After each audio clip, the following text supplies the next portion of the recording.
Hozay in Hollywood, exposing creeps in town who ain't so good. Where any no-talent hack with a big bulging sack used to be an overnight star.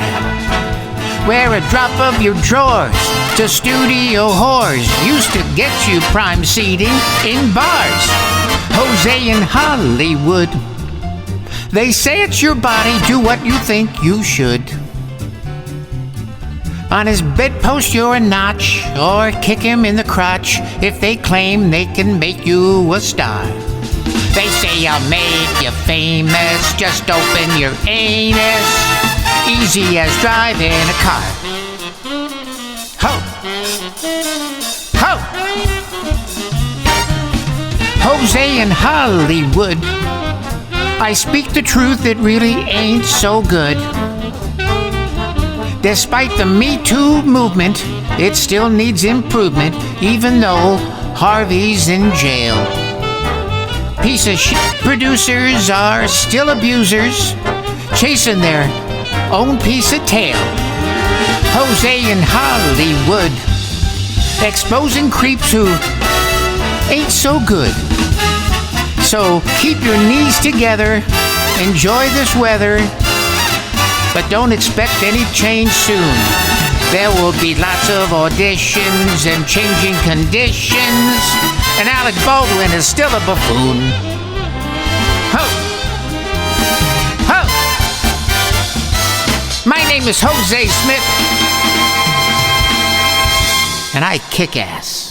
Hozay in Hollywood is brought to you by the Tourist Bureau of El Salvador. Planning a family vacation? Don't be an imbecile. Forget Disney World. We've got a whole new experience for you, so long as you don't mind swarms of mosquitoes, ruthless nighttime gang activity, and violent crime. During the day, safely take a scenic tour by open ox cart and boil in the oppressive sun through the sugarcane fields. Tour the factories that create the country's fascinating chief exports, t-shirts, and toilet paper. And while you're there, ask to meet the country's rising young superstar and cause celeb, gangbanger, wife-beater, and human smuggler, Kilmar Abrego Garcia. You may have to fight your way past the line of congressional Democrats, all flocking to El Salvador at taxpayers' expense, trying to drag his sorry illegal ass back to the U.S. But hey, it's worth it to get his autograph, and if you're lucky, maybe a photo op as well. Be a hero with your progressive crowd. Let them know you are friends with a gangbanger. Book your dream vacation to El Salvador now and avoid the Christmas rush. Operators are standing by. Well, here we are again. Once again, another episode of Hozay in Hollywood where the poop is scooped, the dish is dirt. No, the dirt is dished. Oh, dirt is, yeah, I'm sorry. Dirt is dished. And what else? The mud is slung. The mud is slung? Yes. It sounds like the moon is high. Yes, and the mud is slung. Mm-hmm. That's Hozay. That's the hammerhead. And are we ready to dish the dirt on celebrities large and small? Yes, hammerhead. Let it fly. I'm ready to go. I'm ready. I'm physically, spiritually. Introduce me.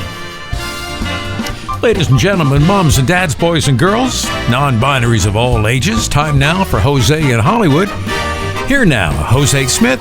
Mr. Smith. Yeah, hammerhead, thanks a lot. Troubled Justin Bieber is being pressured by his wife, Hailey Baldwin, and other loved ones to get help after his latest paparazzi meltdown, sources say.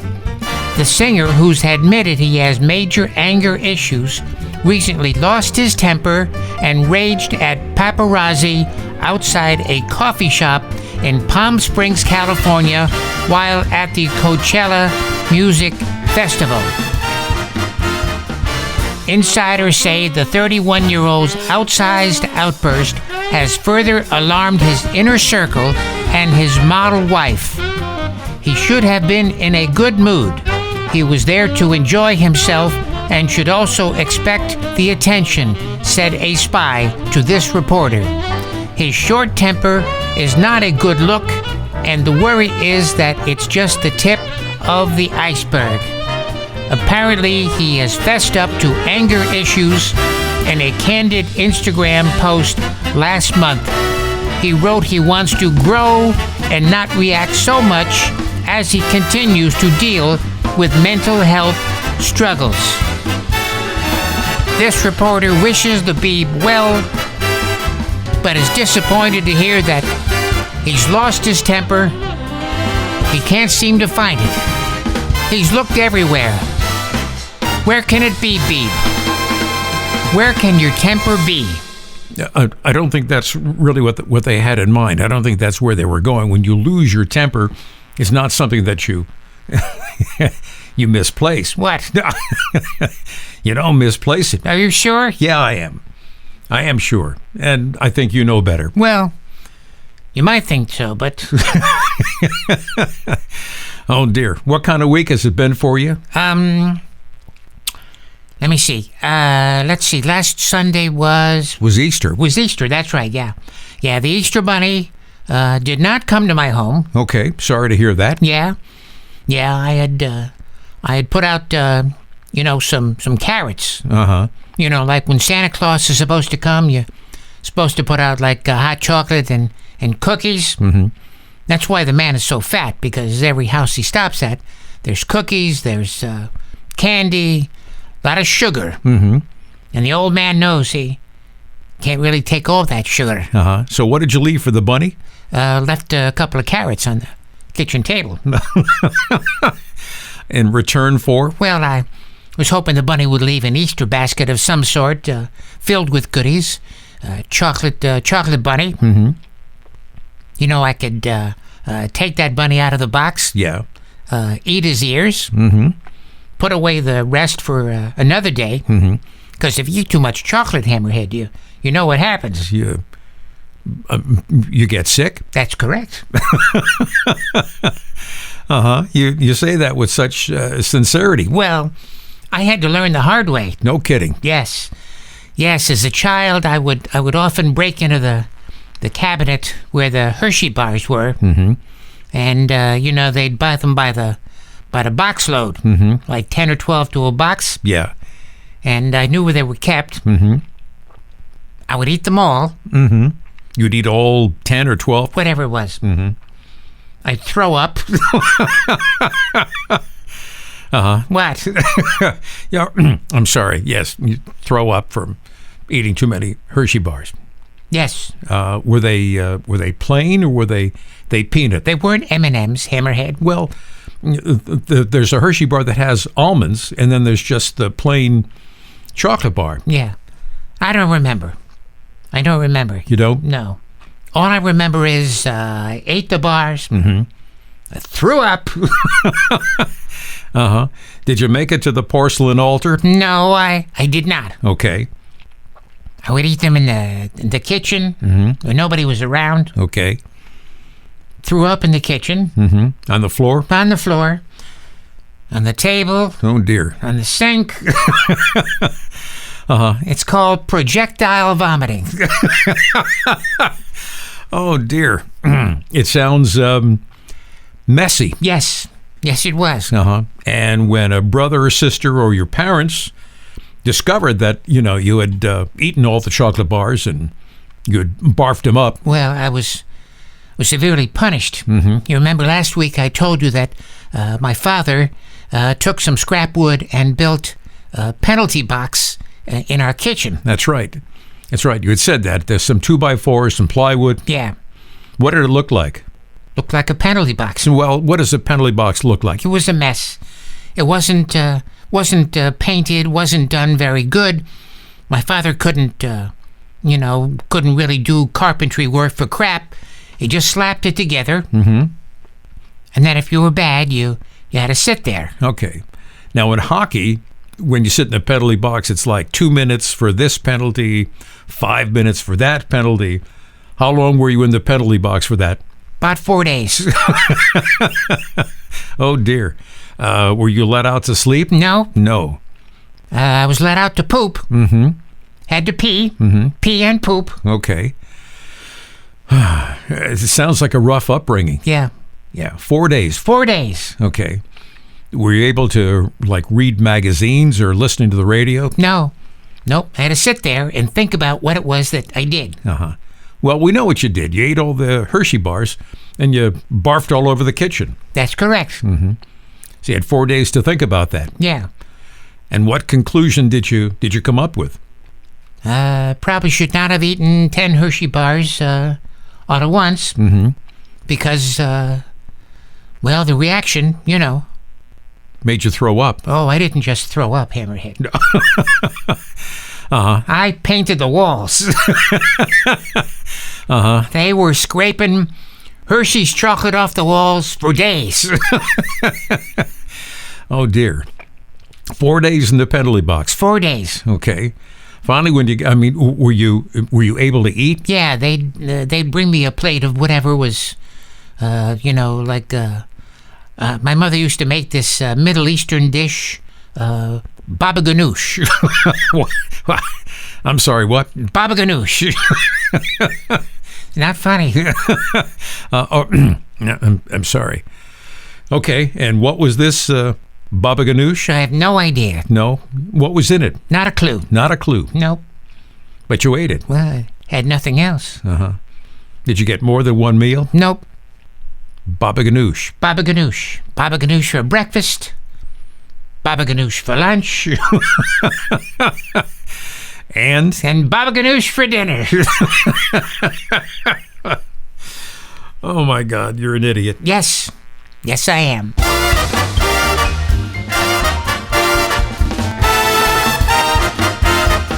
So I understand that you worked this week. Oh yeah. I was out. The Gigolo was out working. How did that go? Oh, went really well. How many clients did you have? I had 1, 2, 3, 4, 1. Why are you counting to 6 and then telling us you had 1? Well, you know me. Yeah. Yeah. Sadly, I guess I do. All right. Well, do you want to tell us what happened? Sure. Yeah. Can we cue the band there? Because I can't do this without the band. Yeah. Well. All right. Is that the band? Yeah. Okay. All right. So what happened? Well, introduce me. You don't need an introduction for this. You need an introduction for Hozay in Hollywood. You don't need an introduction for this. Just tell us the damn story. Well, you don't have to. Yeah, I do. All right. It was a hot, sultry afternoon. The air conditioning wasn't working, and I knew I was in trouble. I stared at the phone. The phone stared back at me. Finally, the phone rang, and a sultry voice said to me, Hozay, I need to see you now. Oh yeah, baby. Oh yeah. Well, I quickly jotted down the address, hopped in my car, and drove. This was not a normal Beverly Hills client. Oh no. It was in the valley, where it's so frickin' hot. All right. Don't get carried away. Just tell us the story. All right, so I got there. Yeah. Don't be antagonist. Just tell us the damn story. All right. It happened to be in the where'd the band go? Well, you got problems here. All right, there's the music. So here I am in the San Fernando Valley. Never been there before, so I get lost. She gave me directions. She gave me the address. Driving around. Finally, I stumble upon it. Finally, I find it. It was just an average house. Little 2-bedroom ranch. 1 bathroom. I was concerned she'd be able to pay. Because, as you're aware, the Gigolo does not deliver satisfaction cheaply. No, we're aware of that. So, I knocked on the door. The door opened. She smiled. She said to me, my filthy rich husband is away on business for the weekend. Now, wait a minute. You're telling us it's a 2-bedroom, 1-bath ranch and her filthy rich husband? Just follow the... Stupid. All right, go ahead. All right, so I go in, and where'd the band go? The band apparently is done. Yeah, well, bring the band back because I can't tell the story without the band. Well, I don't know why that is, but anyway, just go ahead. Let it roll. Where is the band? Where's the damn band? Hello? Oh, shoot. All right, there it is. All right, so here it is. You've gone into the San Fernando Valley. This is not a normal client. No. So it's hot. Oh, God. It was 115 degrees. I don't know what the hell it was, but it was hot. Uh-huh. So I get in there, and I said, what package do you want? Because I have two. She said, I want the deluxe package. Deluxe. Yes. So, of course, that includes charm. So, as I sat there and talked, I made her laugh. Yeah, I'm sorry, dear. Can I hear that laugh again? Yeah. Yeah, okay. Stupid. All right, so you made her laugh. Yes. So then we ascended there were no stairs. It was a ranch. Mm-hmm. So we went over to the bedroom. It was a small bedroom, not well decorated, but I'm concerned she's going to be able to pay the tab because, as you know, the Gigolo does not work cheap. Just tell us the damn story. Well, anyway, we're going at it. And I'm thinking to myself, oh yes, I could have turned and walked away. But no, I stayed and did the job that I was paid to do, and I did that job well. Oh yeah. I delivered satisfaction, as was expected. Well, needless to say, there was no chandelier in this house that I could swing naked from. So I threw in a little pillow talk, half price. That's one of the side offers that you had. Yes. Yeah, there's normally a price that I charge for that, but this time around I gave her a half price. Were you having a sale on that? Well, yeah, I guess you could call it a sale. And then? Well, we shook hands. She paid me in cash, but instead of giving me big bills, I had to take ones and fives. How did you feel about that? Not happy. I was not pleased by that, but it was all there. And then, well, that's it. That's it?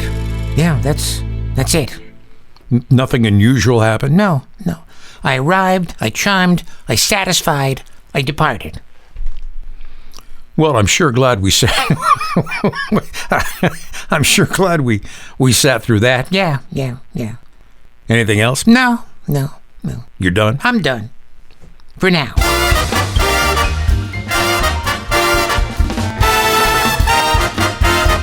So Easter has come and gone. Growing up, was the family religious in any way? Hard to say, Hammerhead. I never really found God in the general sense. Yeah. Because that would imply that God was somehow lost. Okay, lost, found. Yeah, okay. I can see where you'd come up with that. Yeah. So my spirituality abruptly came of age many years ago in the plumbing supply section of one of those huge home improvement centers in Ocala, Florida. Okay. How did you find yourself? Don't ask. Story for another time. Okay. I'd been looking at PVC pipe on Palm Sunday. Okay. It was a week before Easter. I think that's how that works, yeah. And I was comparing different elbow joint connectors when I came upon a tube of sealant that had fallen and had been crushed, spilling out onto the floor. Okay. Clean up in aisle 5. Yeah, well, you'd think that. Mm-hmm. But people had gathered around the mess, pointing towards it and speaking in hushed tones among themselves. Okay. I moved in to get a closer look. After a few moments, I had a chance to see what they had been attracted to. Okay, yeah. It seemed that the sealant had spilled and it had somehow created this image of a mule with a rider. Okay, and this is on Palm Sunday. Yes, or what at least was interpreted as a mule and rider. Okay. Yeah, so this being Palm Sunday, the image took on a special significance. Sure, I can see that. Yeah. Now, personally, I saw it more as a racehorse who had seen better days with a jockey in the riding position on his back. You didn't see religious significance. No, I did not. Okay, fair enough. While others, they saw it as a very large breed of dog with a monkey as passenger. Okay, so you had the gods and the godless. Yes, we did. Okay. It was only when the assistant manager of the plumbing department came over to inspect it that it became known as the glue spill miracle in aisle 7. Wow, big stuff. Yeah. He took one look at it and he let out this scream. He yelled, "Praise Jesus! This is a miracle, truly, a sign from heaven."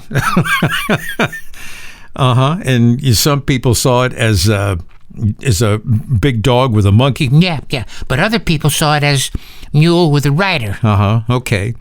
Palm Sunday, Christ coming in. Yes, all that. Okay. All right, continue. Okay, yeah, it was weird. He closed his eyes, he shook his head slowly, and soon tears began to stream down his face. Wow. Yeah, he dropped to one knee and he grasped the side of a shopping cart. He was soon joined by a handful of shoppers who had gathered around the spill during all the commotion. Okay, so there were some believers. Yeah. I was more impressed by his ability to mobilize these half-dozen people to buy into this cockamamie charade that, the glue spill of Jesus nonsense. Okay, so you didn't initially see it. No, I did not. Okay. Now, shortly after that, several local TV news crews came over, and they interviewed the guy. They called it the glue spill miracle. Okay. And was turning out to be this big floor show. Yeah. And I think I'd just shown up to get myself some PVC pipe. You had no idea. Yeah. So it turns out that this assistant manager was the founder of a fledgling local ministry. Okay. And this was not his first experience of a spiritual sighting. His name was, as I remember, Jerry Jeff Jim Joe Bob. Jerry Jeff. Yeah, Jerry Jeff Jim Joe Bob. Down south, they have a lot of names. Yeah. But he had a nickname of Bubba. Okay. Yeah, Bubba Eubanks. He had been this hard-loving Southern boy who, in some drunken stupor one day, was inspired by a bent and broken weather vane atop his garage. Okay, yeah. Seems that with only half the rooster spinning around, it resembled a cross in his mind, and he took this as a sign of God to begin a ministry. Okay. So together with a handful of believers, he founded the Look, It's Him and He's Here, really, ministry in his garage. That was a name? That was the name. What, look and listen? No. Look, it's him and he's here, really. Okay. So every Sunday, the small but loyal congregation would gather in Reverend Bubba's garage for the weekly service. I'm not sure if the group was small by design or simply few in number because of space limitations. Yeah. But compounding the problem was the fact that the Rev refused to move his truck out of the garage. That kind of limited space. Yeah. So we had to kind of gather around an old Ford pickup and sort of kind of crane our necks to see him at one end of the building. Yeah. Getting there early determined whether you got a seat. There were some folding chairs, a few beach chairs, some other odds and ends. I used to stake out the riding lawnmower while Anna Mae Grudnick, she was a smallish woman, was content to sit on a tricycle. Yeah. You were just kind of making it up as you go along. Yeah. But the thing about the service would always begin the way most of these things do. We would sing a standard hymn while the Reverend's young son would accompany us on a cowbell. Cowbell? Yeah. No piano, no organ? No. Not even a harmonica? No. Okay. From there, the preacher would read from Scripture, and here's where it got a little crazy. Okay. Every week, the sermon was always about the importance of helping your neighbor, and before you knew it, you were spending the better part of the day with a hammer or paintbrush in your hand, and you were painting his house, Oh, dear. redoing his plumbing, or installing his appliances.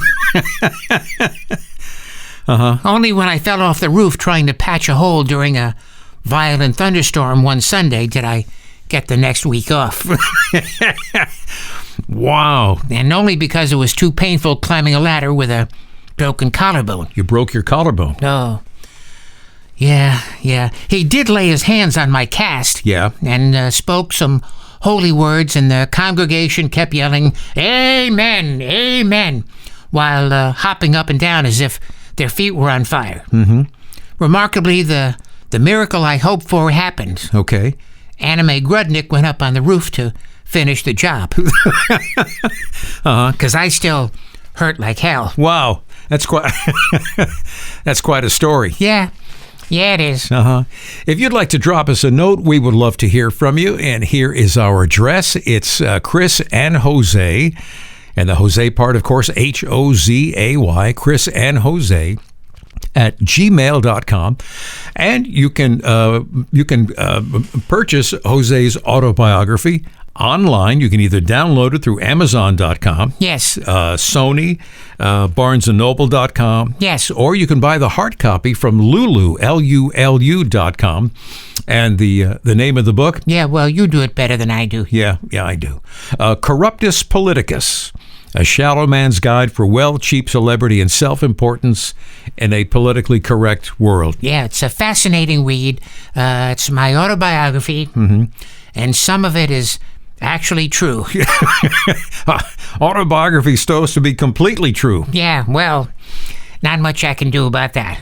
That's great. Well, Hozay in Hollywood is written and performed by Jack Camarda. It is self-produced. No, it's not self-produced. It's executive produced. It is executive produced by Ron Osborne. If you don't get it right, he goes nuts.